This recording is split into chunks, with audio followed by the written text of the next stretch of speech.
Right now, as you are watching this, scientists across multiple institutions are trying to figure out what just happened underneath a part of Texas that almost never produces earthquakes at all.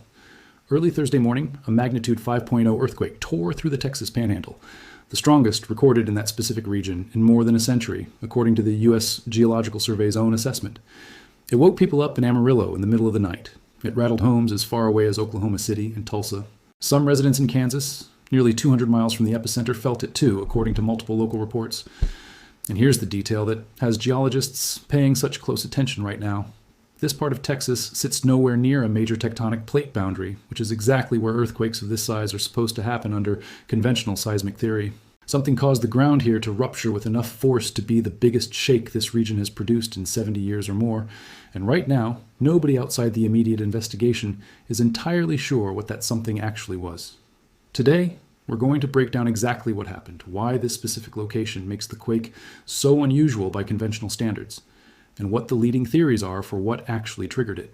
If you want to stay on top of this developing story as new information comes in from researchers and officials, subscribe and turn on notifications because we cover breaking seismic activity constantly. Let's get into it. The earthquake struck at approximately 5:21 a.m. local time on Thursday, July 23, 2026. According to the U.S. Geological Survey, the epicenter was located roughly 24 miles northwest of Miami, Texas, and about 24 miles south-southeast of Spearman, near the top of the Texas Panhandle close to the Oklahoma border. The Washington Post placed the epicenter roughly 60 miles northeast of Amarillo, giving you a sense of just how rural and sparsely populated this specific stretch of land actually is. The quake originated at a relatively shallow depth of about 3.5 miles below the surface. That shallow depth matters enormously for how far and how strongly the shaking was felt. As we've covered before on this channel, when an earthquake ruptures close to the surface, there's very little rock between the rupture and the ground people are standing on to absorb the seismic energy. This means the shaking reaches a much wider area with much less loss of intensity along the way. That's exactly what happened here. Residents reported feeling the tremor across Amarillo, Lubbock, Oklahoma City, and Tulsa. Some reports placed the felt radius even further, with residents near Kinsley, Kansas, roughly 200 miles from the epicenter, and Oklahoma City residents nearly 250 miles away, both reporting noticeable shaking. Hundreds of people submitted "Did you feel it?" reports to the USGS in the hours after the quake, some describing being woken up by a loud rumble before the shaking itself arrived, others comparing the sensation to a heavy truck striking their house.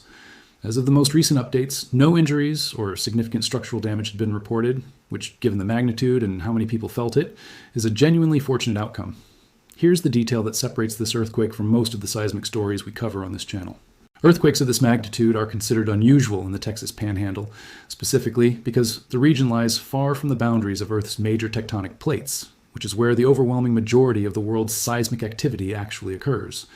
Compare this to something like the San Andreas Fault System in California, sitting directly on the boundary between the Pacific and North American plates, or Japan's position at the convergence of 4 separate plates. The Texas Panhandle sits in the interior of the North American plate, nowhere near an active plate boundary of any kind. That doesn't mean the region has zero fault structure. There are some minor, ancient fault lines running through the Texas Panhandle, capable of producing weak to moderate earthquakes, according to geologists familiar with the area. They're just not very frequent, and historically they haven't produced anything close to a magnitude 5.0 event. USGS has confirmed this is the strongest earthquake ever recorded in the Texas Panhandle specifically, with some reporting placing it as the biggest quake the broader region has seen in more than 70 years. Scientists say earthquakes in this kind of setting typically occur when accumulated stress causes these old, largely dormant underground faults to shift, even without an active plate boundary nearby to generate that stress in the way we'd normally expect. The stress has to come from somewhere else, and that's exactly the question researchers are now working to answer. The leading theory. Scientists are investigating. Officials have been careful and measured about this, emphasizing that it's too early to determine a definitive cause. But researchers are actively evaluating whether changes in underground pressure associated with oil and gas operations contributed to this event. Given the Texas Panhandle's position within a broader region that includes significant oil and gas extraction activity, this line of investigation isn't a random guess. It's grounded in a well-documented pattern that Texas has already experienced repeatedly in other parts of the state over the last decade. To understand why this theory carries real scientific weight, it helps to look at what's already been established in other parts of Texas. In the Permian Basin region of West Texas, a well-documented surge in seismic activity has been directly linked by multiple scientific studies to the disposal of contaminated, salty wastewater deep underground, a routine byproduct of the hydraulic fracturing process. For every barrel of oil produced through fracking, somewhere between 3 and 6 barrels of this salty wastewater come up to the surface alongside it, ancient water that had been trapped underground by rock formations for millions of years. Oil companies routinely dispose of this wastewater by injecting it back underground at high pressure and volume. Researchers have found that this practice can effectively wake up dormant, ancient fault lines that had been stable for a very long time by changing the pressure conditions around them enough to trigger slippage. The scale of this pattern in Texas has been substantial. An analysis by the Texas Tribune found that the number of earthquakes of magnitude 3.0 or greater in the state doubled in a single year during the peak of this trend. And a joint 2021 study by USGS and University of Texas researchers concluded that the vast majority of seismicity occurring near Pecos in West Texas over the prior 2 decades was likely triggered by increased wastewater disposal specifically. This isn't a fringe theory or speculation. It's an established, well-researched mechanism that Texas regulators, including the Texas Railroad Commission, which oversees oil and gas activity in the state, have already investigated and acted on in response to previous earthquakes. The clearest precedent for what might be happening in the Panhandle right now comes from a 5.4 magnitude earthquake that struck west of Pecos, Texas, near the border of Reeves and Culberson counties, in the same general West Texas oil and gas region. At the time, it was confirmed by USGS as the largest earthquake recorded in Texas since 1995, and the third largest in the state's entire recorded history. The Texas Railroad Commission opened a formal investigation into that quake specifically because of its potential link to nearby oil and gas wastewater injection activity. One farmer near that Pecos epicenter, who had already experienced smaller earthquakes in the years prior, described watching an earlier smaller quake leave a broad bulge across his 2,000 acres of land, cracking underground pipes and ruining his gravity-fed irrigation system entirely. That kind of tangible, on-the-ground damage is exactly what scientists studying induced seismicity, earthquakes triggered by human activity rather than purely natural tectonic processes, have been documenting across West Texas for years now.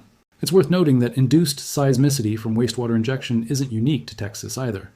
Oklahoma experienced its own well-documented surge in earthquake activity between roughly 2009 and 2016, directly linked to the same underlying mechanism, wastewater disposal from oil and gas operations, before state regulators intervened with injection restrictions that brought the rate of earthquakes back down substantially in the years that followed. That Oklahoma precedent is actually part of why felt reports from this new Panhandle quake extended so far into Oklahoma itself, a region where residents have unfortunately had plenty of recent experience with exactly this category of earthquake. To be fair and complete about this story, wastewater injection isn't the only possible explanation researchers are considering, even if it's the theory drawing the most attention given Texas's recent history.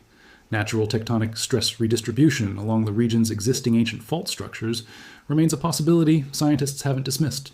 The Texas Panhandle, while far from an active plate boundary, still sits within a broader continental crust that experiences slow, gradual stress buildup over very long timescales.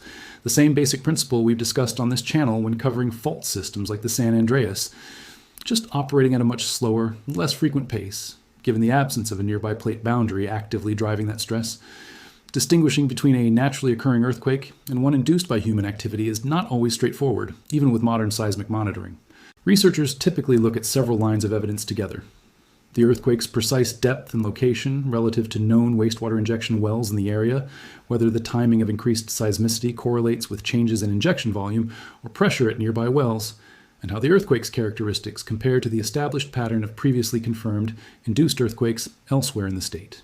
This kind of analysis takes time, which is exactly why officials have been careful to say it's too early to determine a cause definitively, even while acknowledging that oil and gas-related pressure changes are actively being evaluated as a leading possibility.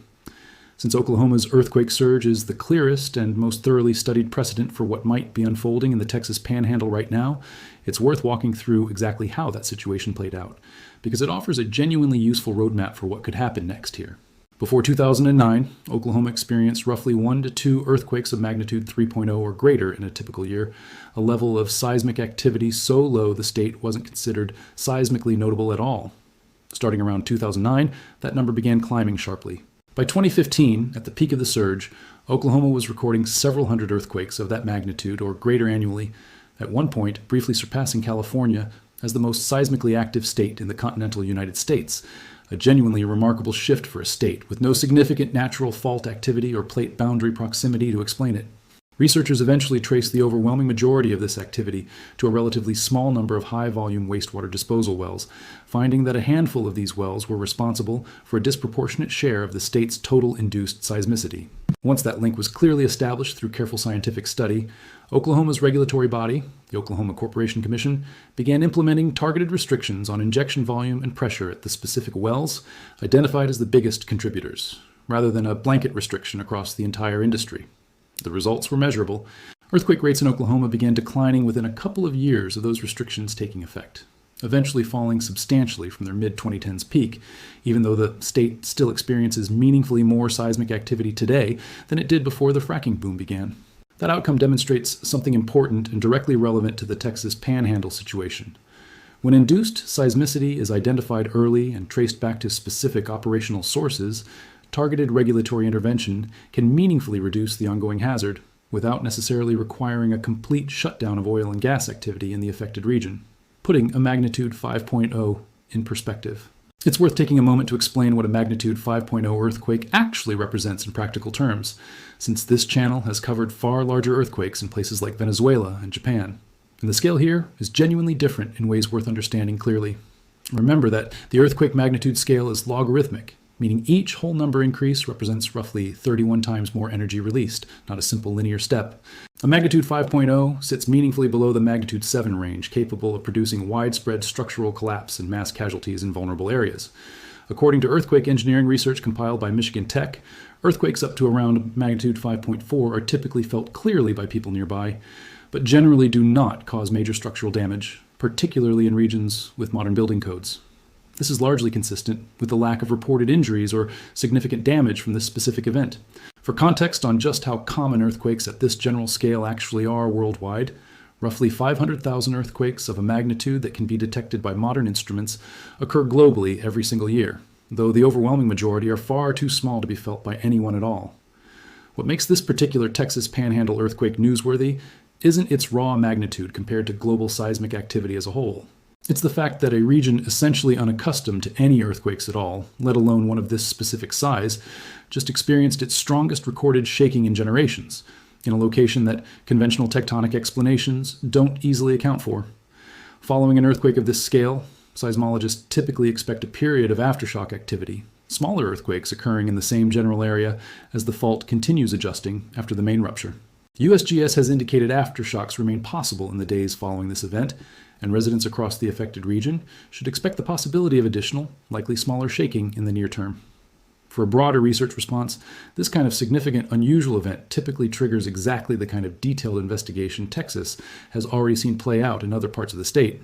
We've covered on this channel before how Southern Methodist University's seismology team, working with USGS, previously used a network of more than 20 portable seismic monitors to precisely map earthquake epicenters around Dallas and Irving, eventually identifying a previously unknown narrow fault line running through the area that helped explain a string of smaller quakes there. A similar mapping effort, using portable monitoring equipment placed directly around the Panhandle epicenter, would be a logical next step for researchers trying to definitively answer whether nearby oil and gas activity played a role in triggering this specific rupture. If you live in the Texas Panhandle, western Oklahoma, or anywhere else that felt this earthquake, the immediate practical guidance is straightforward. With no injuries or significant damage reported so far, this event, while historically significant for the region, did not produce the kind of destruction associated with earthquakes of similar magnitude striking areas with older, less earthquake-resilient infrastructure. That said, given that aftershocks remain possible, it's worth taking a few basic precautions.